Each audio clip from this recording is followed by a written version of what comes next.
remember hearing about Maccabi, you know, a couple years back in the beginning of my career, especially when Anthony Parker was here. He and I had the same agent at the time, and you know, realizing it was in Tel Aviv and in Israel. I mean, being a Christian, I thought so much about, you know, this land and being here in Israel, and I always saw myself maybe being in this situation. It's kind of strange, you know, being such a high pick, you know, having a promising NBA career and everything like that, and thinking about playing somewhere else, you know, it's kind of unheard of. But playing here is great. It's wonderful. I mean, I love being in this country more than, you know, playing for Maccabi.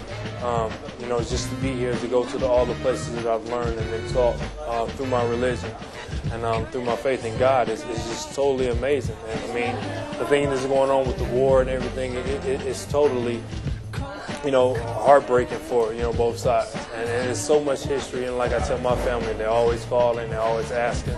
And there's so much history that even I don't know, that, you know, I can't really explain to them what's going on. While I'm still trying to figure out what's going on, but it's a tough situation, and you know, everybody wants the best. You know, I had a lot of ups and downs. 08 was a tough year for me. You know, from getting hurt in February to everything that took place, you know, during the whole entire summer, to losing my mom, and you know, just steady trying to come back from this injury. It's been extremely hard. But you know, this is the first game of the new year. We started off with a win.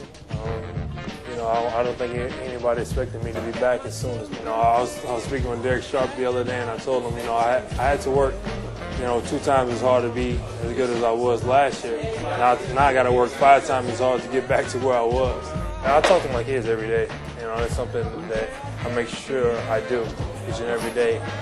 It doesn't matter what time it is. You know, I will get up and spend the time with them that I have to. You know, yeah, I even discipline over the phone. So, you know, it's something that, you know, I didn't really have growing up. You know, I met my father, my biological father, when I was 25. And it's, you know, something that I went through growing up, but I just made sure that I wasn't going to be that type of father. And they, you know, people say, "Are you scared?" I mean, like, things can happen in the States. You know, things can happen anyway.